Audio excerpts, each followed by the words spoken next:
Good evening, everyone. Phil here, and welcome to the Daily Wrap for what was Tuesday, the 13th of February, 2024. RPG Day today, meaning full day of RPG gameplay, which is great because we made great progress in both games. Nothing really held us up, although, admittedly, maybe in Like a Dragon, I would have liked to get a little bit even further. The Dondoko intro took quite a bit of time, but then we got a lot done after. I stayed a little extra to do a little bit extra in the game because tomorrow is the big day, everyone. My first ever co-op stream with my wife, Kat, where we're going to be doing the Dondoko Island Sim stuff together, so I'll talk about that in a second, but overall, great day today. Let's talk about that. So first of all, podcast today. Discussed various topics, including how I did with Yoshimitsu in Tekken 8 for the first time on Monday, and how I'm really enjoying playing Tekken 8 at a higher level than I really have ever played Tekken before. Quick learning by studying videos on YouTube like I did with Street Fighter 6. And also saying goodbye to Pal World after having played Pal World for about a month and about 11 hours of gameplay. Why I've decided to kind of retire it and not play it any further. All those discussions were held on the podcast this morning. And then there was a very important discussion held talking about the future of my content and wanting feedback, because someone made a really interesting observation recently. You know, they said, you know, you've been talking about Tekken and how people aren't really checking out your Tekken stuff as much as they did Street Fighter 6. And have you noticed recently, Phil, this is them talking to me, they sent me an email. Have you noticed recently that it seems like the majority of people who are very supportive of your content seem to be tuning in for the podcast, supporting you during the podcast, and then your day streams are kind of dead? Now, I'll say that's not the case with Baldur's Gate 3. There's a core crowd of people who show up and support those streams every day. But I think these people are right. Like, take a look at Tekken 8 the other day. I brought in all my contributions before I booted the game. When I booted the game, I think I got one super chat and one tip all day long in 3 hours of gameplay. And, you know, maybe that's a sign. Maybe what it is that people like to see me in a different capacity than what people have known me for the last 15 years. Maybe the days of me being a full-time Let's Player, gamer, content creator are starting to change, right? Maybe people like me for talk rather than gaming. Now, I'm not saying that's the case in all cases. I think if there's big releases, people always want to come back and see me play the big high-profile games, especially ones that are more my forte or more challenging to me. You know, a new FromSoft game or DLC, you guys are always going to want to see. A hype big game, like, for example, I think Final Fantasy VII Rebirth, people will want to see. But, yeah, admittedly, for some of these lesser games, maybe the days of seeing me play these, it's not a big deal anymore, right? Why are people coming and watching me on the podcast and then dipping out and not hanging around? Or if those who stay, literally no support for the rest of the stream. It's pretty crazy to think about it that way, right? Now, this is not a complaint about low contributions. I'm just saying this is an observation people are having and presenting to me. So we talked all about that on today's podcast. If you have a chance, please give today's Level 1 podcast a watch. I need your feedback, whether it's you shoot me an email, you leave a comment on the podcast, you come and talk to me on a future stream. I need feedback on what you want to see this year. You know, some people are saying this is a very highly political year with the big presidential elections coming up, and if I'm ever going to get into politics and political discourse, this should be the year I do it. Maybe that's the case. So again, this is all discussed on the podcast. I'm not going to go into massive detail about it here. This is just me very briefly summarizing it, okay? Please watch the show. I would love your feedback. First stream today was Baldur's Gate 3. We basically were in the Gauntlet of Shar the entire time.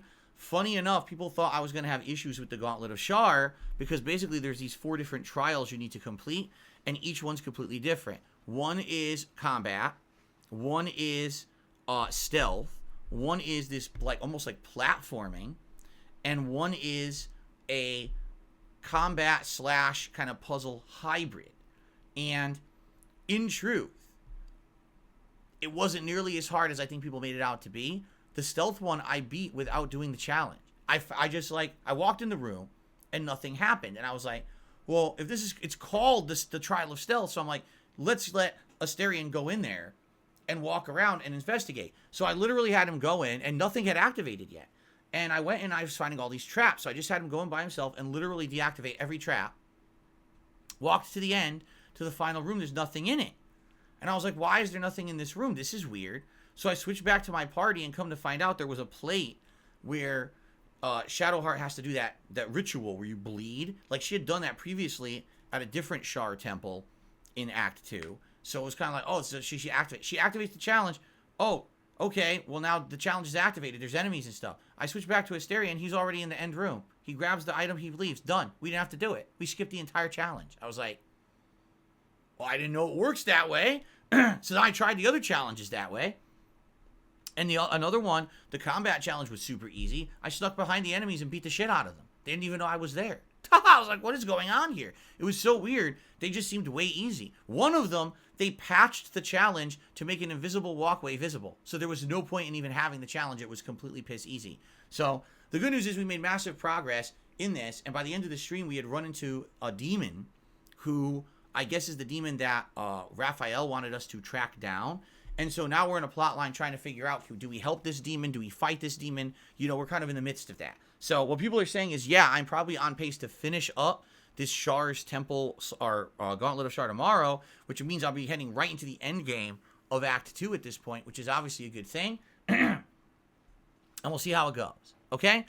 Tonight was Like a Dragon Infinite Wealth, and basically I had to finish up the Dondoko Island tutorial. Sadly, it took an hour. I mean, this game, when it does this stuff, it really draws it out. And it took an hour of the stream to get through it. I'm like, man, I wanted to be done in 10 minutes so we could go back to Hawaii and have a good night, unlocking jobs, leveling up, recruiting new people who can come to the island and all of that. And it just didn't happen. Like, basically an hour was kind of, I almost felt wasted because the intro is very simple, but it just takes so long to do it. But the good news is, I'm in a good position for tomorrow when I actually do co-op with my wife. I unlocked 2 areas of the island, the entrance and the Great Tree area. So immediately tomorrow we can start building, upgrading, and hopefully getting to the point where visitors come and you can start making revenue on the island. Within our 2 hours tomorrow night that we're going to do that, I'm thinking we can make good progress. So anyway, after the intro, went back to Hawaii, to the island, and basically spent an hour and a half, because I stayed late, doing all kinds of fun stuff, doing side missions. We did a couple different side missions. A lot of the conversations that do the links in the city did make enough money to go unlock 2 new jobs. The housekeeper, which I changed Chitose over to, and the Desperado, which I changed Kiryu over to. So now we're doing linebacker, Desperado, Samurai, and Housekeeper. And honestly, I think these jobs are way better. I think that the Action Star and the Geodancer weren't that good. And these jobs seem to be much improved. So I'm happy for that. And it was great. Basically, by the end of the night, we had killed multiple mini-bosses. We had leveled up a ton, found some better weapons and things. Things were going great. I'm like, oh, this is excellent. And I was like, oh, yeah.